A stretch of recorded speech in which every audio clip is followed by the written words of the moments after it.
नमस्कार दोस्तों, स्वागत है आपके YouTube चैनल एग्जाम स्टडी में।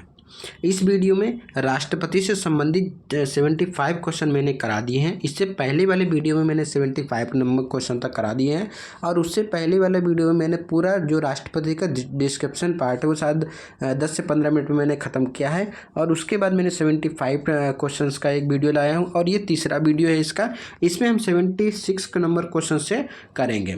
76 नंबर क्वेश्चन से करते हैं और इसमें कुल मिला के 112 क्वेश्चन है। 112 क्वेश्चन हम इसी वीडियो में कवर कर लेंगे। इस प्रकार से आपका राष्ट्रपति जो है पूर्ण तरीके से खत्म हो जाएगा। अगर वो सभी वीडियो आप लोगों ने नहीं देखे तो उनको देख लीजिए। उसी क्रम को आगे बढ़ाते हुए इस वीडियो में 76 नंबर क्वेश्चन से शुरुआत करते हैं।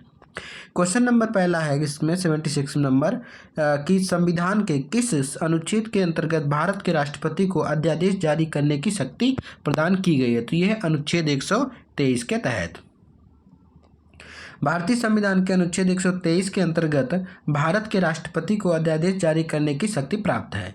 इसे संसद के दोनों सदनों या किसी एक सदन के सत्र में न होने के दौरान जारी किया जा सकता है। इसका प्रभाव संसद द्वारा निर्मित कानून के समान होता है और राष्ट्रपति किसी भी समय किसी अध्यादेश को वापस ले सकता है। तो ये इसका प्रावधान है 123 के अंतर्गत। नेक्स्ट क्वेश्चन है कि भारत के संविधान के किस अनुच्छेद के अधीन भारत के राष्ट्रपति को अध्यादेश जारी करने की शक्ति प्रदान की गई है। तो वही अनुच्छेद 123 के अंतर्गत। नेक्स्ट क्वेश्चन देखते हैं। क्वेश्चन है कि राष्ट्रपति द्वारा जारी एक अध्यादेश संसद के सत्र शुरू होने के बाद कितने माह तक रखा जा सकता है। तो ये कुल 6 सप्ताह तक रखा जा सकता है। 6 सप्ताह तक रखा जा सकता है। डिस्क्रिप्शन है कि अनुच्छेद 123 के 2 के का के अनुसार, अनुच्छेद 123 के 2 के ए बोलो या का बोलो, इसके अनुसार राष्ट्रपति द्वारा जारी अध्यादेश को संसद के सत्र शुरू होने के बाद 6 सप्ताह के अंदर अनुमोदित होना चाहिए। नेक्स्ट क्वेश्चन है कि निम्नलिखित में से किनकी नियुक्ति भारत के राष्ट्रपति के द्वारा की जाती है। तो इनमें से किसकी नियुक्ति भारत के राष्ट्रपति के द्वारा की जाती है ये आप लोगों को बताना है। तो 79 नंबर क्वेश्चन है। तो इसमें वित्त आयोग के अध्यक्ष, बिल्कुल वित्त आयोग के अध्यक्ष की जो नियुक्ति होती है वो भारत के राष्ट्रपति के द्वारा की जाती है। योजना आयोग के उपाध्यक्ष, तो ये आपका गलत हो गया। ये केंद्रीय मंत्रिपरिषद करती है तो इसलिए ये आप योजना आयोग के उपाध्यक्ष राष्ट्रपति द्वारा नहीं किया जाता, गलत हो गया। तीसरा है कि संघ राज्य क्षेत्र के मुख्यमंत्री, ये भी हो गया आपका किसी राष्ट्रपति के द्वारा किया जाता है। इसी प्रकार से कूट 1 और 3 सही होगा। डिस्क्रिप्शन देखते हैं कि अनुच्छेद 280 के 1 के अनुसार वित्त आयोग के अध्यक्ष की नियुक्ति राष्ट्रपति द्वारा की जाती है। अनुच्छेद 239 का के 5 के तहत संघ राज्य क्षेत्र के मुख्यमंत्री की नियुक्ति राष्ट्रपति करेगा और अन्य मंत्रियों की नियुक्ति राष्ट्रपति मुख्यमंत्री की सलाह पर करेगा तथा मंत्री राष्ट्रपति के प्रसाद पर्यंत पद धारण करेंगे। जबकि योजना आयोग अब नीति आयोग के उपाध्यक्ष की नियुक्ति प्रधानमंत्री के द्वारा की जाती है। तो ये भी याद रखना, आप पूछेगा नीति आयोग के उपाध्यक्ष की नियुक्ति किसके द्वारा की जाती है, तो प्रधानमंत्री के द्वारा की जाती है। नेक्स्ट क्वेश्चन है निम्नलिखित में से राष्ट्रपति किसकी नियुक्ति करता है। तो राष्ट्रपति करता है भारत के महान्यायवादी की भी, और नियंत्रक एवं महालेखा परीक्षक और एक राज्य का राज्यपाल। तो ये सभी की नियुक्ति राष्ट्रपति के द्वारा की जाती है। किसकी तो महान्यायवादी, तो भारत का महान्यायवादी, नियंत्रण एवं महालेखा परीक्षक और एक राज्य का राज्यपाल। डिस्क्रिप्शन है कि राष्ट्रपति संविधान के अनुच्छेद 76 के अनुसार भारत के महान्यायवादी, अनुच्छेद 148 के अनुसार नियंत्रक एवं महालेखा परीक्षक तथा अनुच्छेद 155 के अनुसार राज्यों के राज्यपाल की नियुक्ति करता है। नेक्स्ट क्वेश्चन है कि निम्न में से भारत का राष्ट्रपति किसकी नियुक्ति नहीं करता है। तो इनमें से किसकी भारत का राष्ट्रपति नियुक्ति नहीं करता है। तो उपराष्ट्रपति, प्रधानमंत्री, राज्यपाल या मुख्य निर्वाचन आयुक्त। तो इनमें से उपराष्ट्रपति की नियुक्ति नहीं करता है क्योंकि इनका निर्वाचन होता है, तो इसलिए इनकी नियुक्ति राष्ट्रपति के द्वारा नहीं की जा सकती है। जबकि प्रधानमंत्री, राज्यपाल और मुख्य निर्वाचन आयुक्त की नियुक्ति राष्ट्रपति के द्वारा की जाती है। राष्ट्रपति उपराष्ट्रपति की नियुक्ति नहीं करता, राष्ट्रपति जो उपराष्ट्रपति की नियुक्ति नहीं करता है। अनुच्छेद 66 के का के अनुसार उपराष्ट्रपति का निर्वाचन संसद के दोनों सदनों के सदस्यों से मिलाकर बनने वाले निर्वाचक गण के सदस्यों के द्वारा किया जाता है। तो अनुच्छेद 66 में उपराष्ट्रपति के निर्वाचन से संबंधित प्रावधान दिया गया है। नेक्स्ट क्वेश्चन है कि संविधान असाधारण परिस्थितियों में राष्ट्रपति को राज्यपाल के कृत्यों के निर्वहन हेतु उपबंध कर सकता है। ये अनुच्छेद 160 के तहत क्या है कि संविधान असाधारण परिस्थितियों में राष्ट्रपति को राज्यपाल के कृत्यों का निर्वहन हेतु उपबंध कर सकता है। तो अनुच्छेद 160 के अंतर्गत संविधान के अनुच्छेद 160 के अंतर्गत के तहत राष्ट्रपति आकस्मिक या असाधारण परिस्थितियों में राज्यपाल के कृत्यों के निर्वहन हेतु उपबंध कर सकता है। नेक्स्ट क्वेश्चन है कि भारतीय संविधान भारत के राष्ट्रपति को अधिकार नहीं देता है। तो भारतीय संविधान भारत के राष्ट्रपति को अधिकार नहीं देता है क्या? तो राज्यों के मुख्यमंत्री की नियुक्ति का, क्योंकि ये प्रावधान राज्यपाल को है। देखो, प्रधानमंत्री की नियुक्ति राष्ट्रपति द्वारा, रक्षा बलों का सर्वोच्च कमांडर राष्ट्रपति होता है, देश के किसी भी भाग में आपातकाल स्थिति को लागू करना भी राष्ट्रपति की, जबकि अनुच्छेद 164 के अनुसार, अनुच्छेद 64(1) के अनुसार राज्यों के मुख्यमंत्री की नियुक्ति का अधिकार राज्यों के राज्यपाल को है। नेक्स्ट है कि भारतीय संविधान का कौन सा अनुच्छेद राष्ट्रपति को उच्चतम न्यायालय से परामर्श करने की शक्ति प्रदान की गई है? तो ये की गई है अनुच्छेद 143 के अंतर्गत। तो भारतीय संविधान का कौन सा अनुच्छेद राष्ट्रपति को उच्चतम न्यायालय से परामर्श करने की शक्ति प्रदान की गई है? तो अनुच्छेद 143 के अंतर्गत। भारतीय संविधान का अनुच्छेद 143 राष्ट्रपति को विधि या तथ्य के व्यापक महत्व के प्रश्न के संदर्भ में उच्चतम न्यायालय को परामर्श की शक्ति प्रदान करता है। नेक्स्ट क्वेश्चन है कि भारत के राष्ट्रपति की शक्तियों के बारे में निम्नांकित में से कौन सा सही नहीं है? तो इनमें से भारत के राष्ट्रपति की शक्तियों के बारे में सही नहीं है, ये बताना है। सबसे पहला है कि राष्ट्रपति को सर्वोच्च न्यायालय के परामर्श को स्वीकार करना चाहिए। तो ये आपका गलत हो जाएगा, ऐसा कोई बात नहीं है। फिर दूसरा है कि आपातकालीन शक्तियाँ जो है राष्ट्रपति की, बिल्कुल सही है। तीसरा है कि राज्यों में राष्ट्रपति शासन को आगे बढ़ाने की शक्ति भी राष्ट्रपति की है।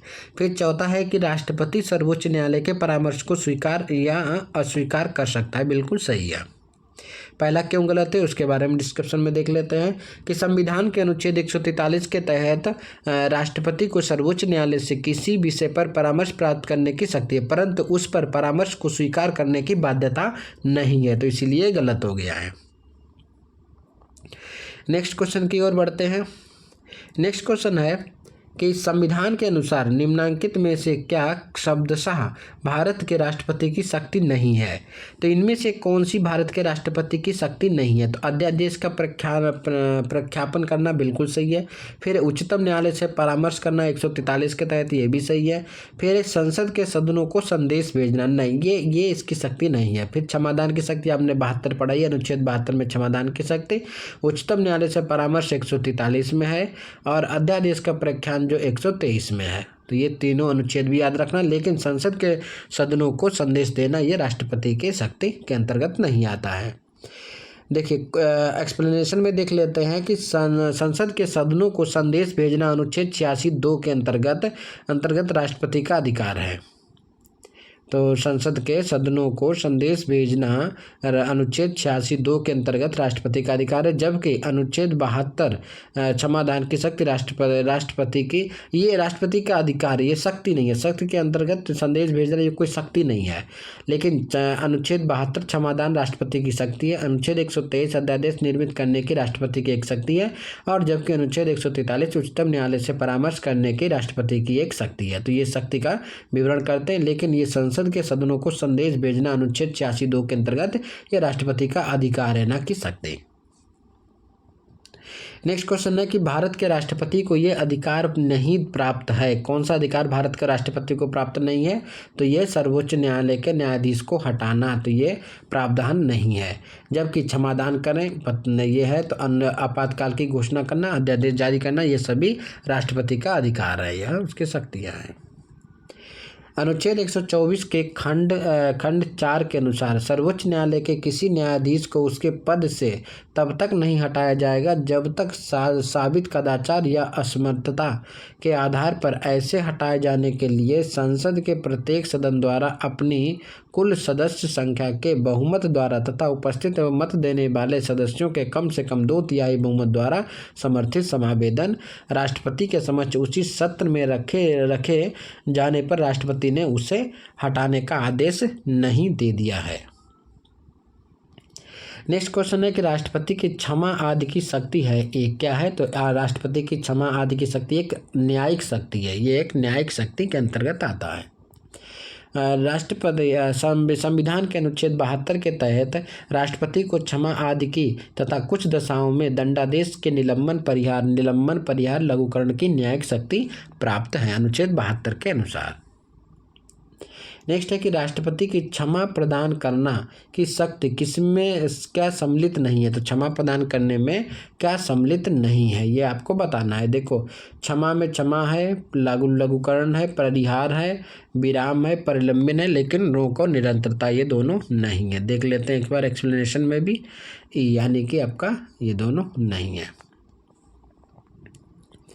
देखिए, भारतीय संविधान के अनुच्छेद 72 के तहत राष्ट्रपति को किसी अपराध के लिए दोषी ठहराए गए किसी व्यक्ति के दंड की क्षमा करना, उसका प्रविलंबन करना, फिर विराम या परिहार करना तथा दंडादेश का निलंबन और परिहार या लघुकरण की शक्ति प्राप्त है, जिसमें सेना न्यायालय द्वारा दोषी सिद्ध किए गए मामले में भी शामिल होते हैं।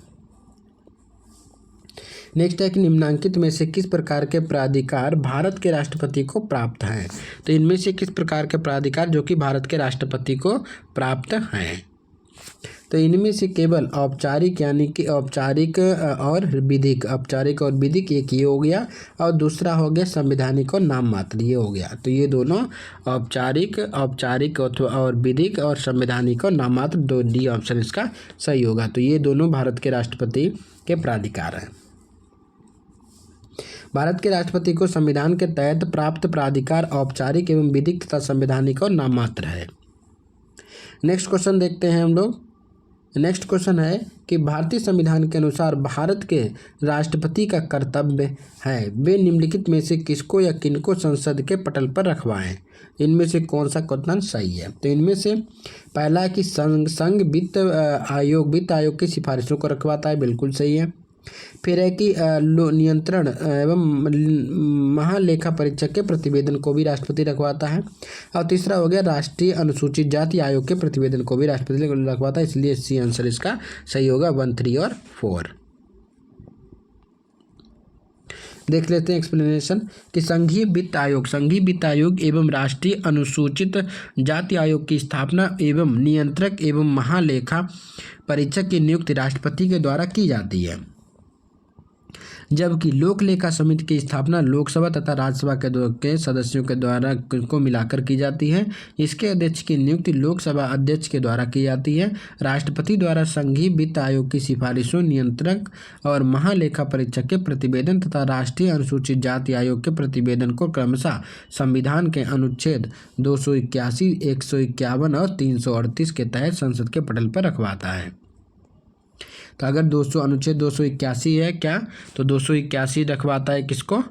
तो 281 आ जाएगा आपका संघ के वित्त आयोग की सिफारिशों को 281 के तहत, और 151 आ जाएगा महालेखा परीक्षा के तहत 151, और 338 आ जाएगा आपका अनुसूचित जाति और जनजाति आयोग के से संबंधित। नेक्स्ट क्वेश्चन देखते हैं। नेक्स्ट क्वेश्चन है कि निम्न में से कौन सा संवैधानिक विशेषाधिकार राष्ट्रपति का नहीं है? तो इनमें से कौन सा संवैधानिक विशेषाधिकार राष्ट्रपति का नहीं है? तो यह वित्तीय बिल को पुनर्विचार हेतु लौटाना। तो वित्तीय बिल को पुनर्विचार हेतु लौटाना ये एक संवैधानिक विशेषाधिकार के अंतर्गत नहीं आता है, जबकि साधारण विधेयक को पुनर्विचार लौटाना बिल्कुल आता है। लोकसभा को भंग करना ये भी आता है, और प्रधानमंत्री की नियुक्ति करना तो ये भी आता है। इसका एक्सप्लेनेशन देख लेते हैं कि राष्ट्रपति संविधान के अनुच्छेद 110 के खंड 1 के उपखंड का से उपखंड 4 में विनिर्दिष्ट किसी विषय के लिए उपबंध करने वाले वित्तीय बिल जो कि मनी बिल या धन विधेयक होते हैं कि को अनुच्छेद 111 के तहत अन्य साधारण बिलों की तरह पुनर्विचार हेतु लौटा नहीं सकता है। अन्य तीनों विकल्प राष्ट्रपति के संवैधानिक विशेषाधिकार हैं। वस्तुतः ऐसे वित्तीय बिल अनुच्छेद 117 के प्रावधानों के तहत राष्ट्रपति की सिफारिश के बाद ही केवल लोकसभा में ही प्रस्तुत या पुनः स्थापित किए जा सकते हैं। तो यह वित्तीय बिल के बारे में 117 में दिया गया, इसको याद रखिए। नेक्स्ट है कि निम्नलिखित में से किसी भौगोलिक क्षेत्र को अनुसूचित घोषित करने का संवैधानिक अधिकार किसको है? तो यह है राष्ट्रपति को। कोई भी भौगोलिक क्षेत्र है उसको अनुसूचित क्षेत्र घोषित करना यह राष्ट्रपति का विशेषाधिकार है। संविधान की 5वीं अनुसूची के पैराग्राफ 6 में अनुसूचित क्षेत्रों से संबंधित प्रमुख प्रावधान इस प्रकार है। पहला है कि राष्ट्रपति के आदेश द्वारा किसी भौगोलिक क्षेत्र को अनुसूचित क्षेत्र घोषित अथवा विस्तारित किया जा सकता है, बिल्कुल सही। दूसरा है किसी भी समय राष्ट्रपति के आदेश द्वारा अनुसूचित क्षेत्र के संपूर्ण अथवा किसी विशिष्ट भाग को समाप्त किया जाता है, ये भी सही। तीसरा है कि राज्य के राज्यपाल से परामर्श करने के पश्चात राष्ट्रपति के आदेश द्वारा राज्य के अनुसूचित क्षेत्र को बढ़ाया जा सकता है, तो ये भी आपका सही है। नेक्स्ट है कि संसद के लिए राष्ट्रपति का अभिभाषण कौन तैयार करता है? तो संसद के लिए राष्ट्रपति का अभिभाषण जो ये केंद्रीय मंत्रिमंडल तैयार करता है। संसद के लिए राष्ट्रपति का अभिभाषण केंद्रीय मंत्रिमंडल तैयार करता है क्योंकि वास्तविक कार्यपालिका शक्ति केंद्रीय मंत्रिमंडल में निहित है। नेक्स्ट है कि भारत के प्रथम राष्ट्रपति राजेंद्र प्रसाद किस राज्य से संबंधित है? तो ये बिहार से संबंधित है। तो भारत के प्रथम राष्ट्रपति राजेंद्र प्रसाद का संबंध कहाँ से? तो बिहार से है। भारत के प्रथम राष्ट्रपति डॉक्टर राजेंद्र प्रसाद मूलतः बिहार राज्य से थे। उनका जन्म 3 दिसंबर 1884 को बिहार के सीवान जिले में हुआ था और वे 26 जनवरी 1950 से लेकर 13 मई 1962 तक भारत के राष्ट्रपति रहे। नेक्स्ट है कि स्वतंत्र भारत के प्रथम राष्ट्रपति कहाँ से थे? तो स्वतंत्र भारत के प्रथम राष्ट्रपति थे बिहार से, राजेंद्र प्रसाद। नेक्स्ट है कि 2 अवधि के लिए भारत के राष्ट्रपति कौन रहे? तो 2 अवधि के लिए भारत के राष्ट्रपति रहे राजेंद्र प्रसाद। डॉक्टर राजेंद्र प्रसाद लगातार 3 अवधि यानी 1950 से 52, 52 से 57 और 57 से 62 भारत के राष्ट्रपति रहे, जिसमें से 26 जनवरी 1950 को वे संविधान सभा के अध्यक्ष होने के कारण भारत के राष्ट्रपति बने थे तथा 1952 और 57 में क्रमशः प्रथम और द्वितीय राष्ट्रपति चुनाव में राष्ट्रपति निर्वाचित हुए। अगर निर्वाचन की बात करें तो 2 बार 52 और 57 में, और ऐसे भारत के राष्ट्रपति 3 बार 50 से 52, फिर 52 57, फिर 57 से 62। नेक्स्ट है कि भारत के चौथे राष्ट्रपति कौन थे? चौथे थे बीबी गिरी जो चौथे राष्ट्रपति थे। भारत के व्यक्ति अनुसार चौथे राष्ट्रपति बीबी गिरी थे, तथापि कार्यकाल अनुसार उनका क्रम राजेंद्र प्रसाद 3 बार और एस राधाकृष्णन और उसके बाद जाकिर हुसैन के बाद छठा स्थान पे है। वैसे अब व्यक्ति के रूप में तो चौथा, व्यक्ति के रूप में अगर बोलोगे तो चौथा, वैसे छठा। नेक्स्ट है कि सर्वसम्मति से निर्वाचित भारत के राष्ट्रपति थे। तो सर्वसम्मति से निर्वाचित कौन? निर्विरोध, तो ये हो गया एन संजीवा रेड्डी सर्वसम्मति के यानी निर्विरोध भारत के राष्ट्रपति चुने जाने वाले एकमात्र व्यक्ति हैं। उनका कार्यकाल 1977 से 1982 रहा है। नेक्स्ट है कि भारतीय राष्ट्रपति के सर्वसम्मति से चुने जाने वाले अभी तक एकमात्र उदाहरण वही कौन? तो एन संजीवा रेड्डी, मतलब नीलम संजीवा रेड्डी, ठीक है, इनको याद रखना, नीलम संजीवा रेड्डी, जो कि आंध्र प्रदेश से संबंधित है। नेक्स्ट है कि निम्नलिखित सूची दी हुई है, एक तरफ राष्ट्रपति एक तरफ उनकी अवधि के बारे में आपको सही बताना है। पहला है कि फखरुद्दीन अली अहमद। तो फखरुद्दीन अली अहमद आपको पता होगा कि जब आपातकाल लगा था तो फखरुद्दीन अली अहमद ही थे, तो इसलिए इनका जो काल हो जाएगा 1 का 2 हो जाएगा, ठीक है। तो 1 का 2 यानी कि 1974 से 77। फिर उसके बाद एन संजीवा रेड्डी, अभी हम लोगों ने देखा है। तो एन संजीवा रेड्डी को कब बनाया गया था? तो 77 से 82 हो जाएगा एम संजीवा रेड्डी। उसके बाद है जाकिर हुसैन आप लोगों ने देखा था, ये तीसरे क्रम के रूप में तीसरे थे, मतलब सबसे पहले राधाकृष्ण, वो क्या नाम है, राजेंद्र प्रसाद, उसके बाद राधाकृष्ण, उसके बाद जाकिर हुसैन, तो ये तीसरे थे, इसलिए 1967। और बीबी गिरी सॉरी बीबी गिरी हो जाएगा 1967 बीबी गिरी चौथा, और जाकिर हुसैन हो जाएगा 1969। देख लेते हैं कि फ़खरुद्दीन अली अहमद 1974 से 77, एन संजीवा रेड्डी 1977 से 82, जाकिर हुसैन 67 से 69 और बीबी गिरी 69 से 74, फिर 74 के बाद फ़खरुद्दीन अली अहमद। तो ये भी क्रम आप याद रख सकते हैं। नेक्स्ट है कि निम्न में से कौन राष्ट्रपति होने से पूर्व भारत के उपराष्ट्रपति पद पर आसीन नहीं रहा। तो इनमें से कौन थे जो कि भारत के उपराष्ट्रपति बनने से पूर्व वो राष्ट्रपति कौन? तो नीलम संजीवा रेड्डी। देखिए नीलम संजीवा रेड्डी जो थे ऐसे राष्ट्रपति थे जो राष्ट्रपति होने से पूर्व उपराष्ट्रपति पद पर आसीन नहीं थे। नेक्स्ट है कि निम्नलिखित में से कौन से भारतीय राष्ट्रपति लोकसभा अध्यक्ष भी रहे हैं। तो लोकसभा अध्यक्ष कौन रहे हैं? तो नीलम संजीवा रेड्डी। देखिए भारतीय राष्ट्रपतियों में से नीलम संजीवा रेड्डी 2 अवधियों 1967 से 69 और 77 से 77 तक के बीच में लोकसभा अध्यक्ष भी रहे हैं और वे 77 से लेकर 82 के मध्य राष्ट्रपति भी रहे हैं। नेक्स्ट है कि निम्नलिखित में से भारत के राष्ट्रपतियों में कौन दार्शनिक राजा अथवा दार्शनिक शासक के रूप में जाने जाते हैं। तो डॉक्टर राधाकृष्णन, इनको दार्शनिक राजा या दार्शनिक शासक के रूप में जाना जाता है। भारत के दूसरे राष्ट्रपति 13 मई 1962 से 13 मई 1967 तक डॉक्टर सर्वपल्ली राधाकृष्णन को दार्शनिक राजा अथवा दार्शनिक शासक के रूप में जाना जाता है। वे एक प्रख्यात दार्शनिक शिक्षाविद भी थे। नेक्स्ट है कि भारत के निम्नलिखित राष्ट्रपतियों में से कौन ट्रेड यूनियन आंदोलन से संबंध रहा है। तो ट्रेड यूनियन आंदोलन से बीबी गिरी संबंध रहा है, बीबी गिरी। भारत के चौथे राष्ट्रपति बीबी गिरी 1969 से 74 ट्रेड यूनियन आंदोलन से संबद्ध रहे हैं। वे 2 बार अखिल भारतीय ट्रेड यूनियन कांग्रेस के भी अध्यक्ष रहे हैं। नेक्स्ट क्वेश्चन है भारत के किस राष्ट्रपति को मिसाइल मैन की संज्ञा दी जाती है। तो डॉक्टर APJ अब्दुल कलाम, जो कि 11वें थे। भारत के व्यक्ति के अनुसार 11वें राष्ट्रपति 2002 से 7 के डॉक्टर APJ अब्दुल कलाम को मिसाइल मैन की संज्ञा दी जाती है क्योंकि उन्हीं के निर्देशन में प्रारंभ एकीकृत निर्देशित मिसाइल विकास कार्यक्रम यानी IGMDP के फलस्वरूप भारत पृथ्वी अग्नि जैसी मिसाइलों का विकास के द्वारा इस क्षेत्र में आत्मनिर्भर बन सका। नेक्स्ट क्वेश्चन है भारत के मुख्य न्यायाधीशों में से किस एक ने राष्ट्रपति के रूप में कार्य किया। तो कौन न्यायाधीश थे, मुख्य न्यायाधीश जिन्होंने राष्ट्रपति के रूप में कार्य किया। तो ये थे जस्टिस M हिदायतुल्लाह ने 20 जुलाई 1969 से 24 अगस्त 1969 के दौरान कार्यवाहक राष्ट्रपति के रूप में कार्य किया। नेक्स्ट क्वेश्चन देखते हैं कि निम्न में से कौन सा असंगत है। तो इनमें से कौन सा असंगत है आपको बताना है।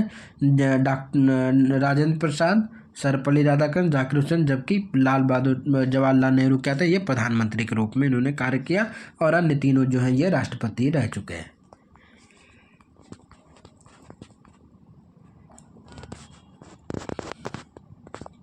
नेक्स्ट देखते हैं कि श्रीमती प्रतिभा पाटिल को भारतीय गणतंत्र के राष्ट्रपति के रूप में क्रम क्या है। तो इनका क्रम 12वां है। 19 जुलाई 2007 को भारतीय गणतंत्र के 13वें राष्ट्रपति चुनाव संपन्न हुए। 25 जुलाई 2007 को श्रीमती प्रतिभा देवी पाटिल के व्यक्ति के अनुसार देश के 12वें राष्ट्रपति के रूप में शपथ ग्रहण की थी तथा कार्यकाल के अनुसार उनका 14वां था।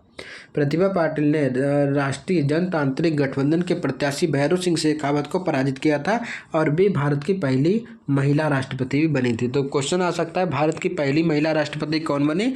तो प्रतिभा सिंह पाटिल, ये नाम याद रखना। नेक्स्ट क्वेश्चन देखते हैं कि भारत के पूर्व राष्ट्रपतियों में निम्न में से कौन बिहार का राज्यपाल रह चुका है। तो इनमें से कौन जो थे वो बिहार के राज्यपाल भी रह चुके हैं। तो जाकिर हुसैन। आज के परिप्रेक्ष्य में देखेंगे तो रामनाथ कोविंद भी आ जाएगा आंसर, ठीक है। रामनाथ कोविंद भी है और जाकिर हुसैन भी, ये दोनों लोग राष्ट्रपति बनने से पूर्व ये बिहार के राज्यपाल भी रह चुके हैं। डॉक्टर जाकिर हुसैन 6 जुलाई से 1957 से 11 मई 1962 तक बिहार के राज्यपाल, जो कि 13 मई 1962 से 12 मई 1967 तक भारत के उपराष्ट्रपति तथा और 13 मई 1967 से 1969 तक भारत के राष्ट्रपति भी रहे। तो बिहार के राज्यपाल भी रहे, फिर उपराष्ट्रपति भी रहे, उसके बाद में राष्ट्रपति भी रहे। तो ऐसे कौन थे, और इनकी मृत्यु जो कि इसी काल में हो गई थी। इनकी मतलब कि राष्ट्रपति जब थे उसी समय इनकी मृत्यु भी हो गई थी। नेक्स्ट क्वेश्चन है कि निम्न में से कौन राष्ट्रपति सर्वोच्च न्यायालय में उपस्थित हुए थे जब सर्वोच्च न्यायालय राष्ट्रपति के निर्वाचन विवाद की सुनवाई कर रहा था? तो ये थे बीबी गिरी। क्वेश्चन क्या था? क्वेश्चन था कि वे कौन से राष्ट्रपति सर्वोच्च न्यायालय में उपस्थित हुए थे जब सर्वोच्च न्यायालय राष्ट्रपति के निर्वाचन विवाद की सुनवाई कर रहा था? तो ये थे बीबी गिरी। राष्ट्रपति बीबी गिरी राष्ट्रपति निर्वाचन में भ्रष्ट आचरण के आरोप में विवाद की सुनवाई के समय सर्वोच्च न्यायालय के न्यायाधीश एस.एम. सीकरी की अध्यक्षता वाली पीठ के सम्मुख व्यक्तिगत रूप से उपस्थित हुए थे। ज्ञातव्य है कि 1969 में राष्ट्रपति चुनाव में बीबी गिरी स्वतंत्र उम्मीदवार और नीलम संजीवा रेड्डी कांग्रेस पार्टी के घोषित उम्मीदवार थे। बीबी गिरी के निर्वाचन के समय दूसरे चक्र की मतगणना भी की गई, जिसमें बीबी गिरी ने विजय प्राप्त की थी। नेक्स्ट क्वेश्चन है कि राष्ट्रपति भवन को डिजाइन किसने किया था? तो एडविन लुटियंस ने। तो राष्ट्रपति भवन को डिजाइन किसने किया था? तो एडविन लुटियंस ने। ब्रिटिश वास्तुकार एडविन लुटियंस द्वारा राष्ट्रपति भवन को डिजाइन किया गया था। ये भवन भारत के राष्ट्रपति का सरकारी आवास था और इस भवन के निर्माण के पश्चात इसे वायसराय का आवास यानी विक्ट्री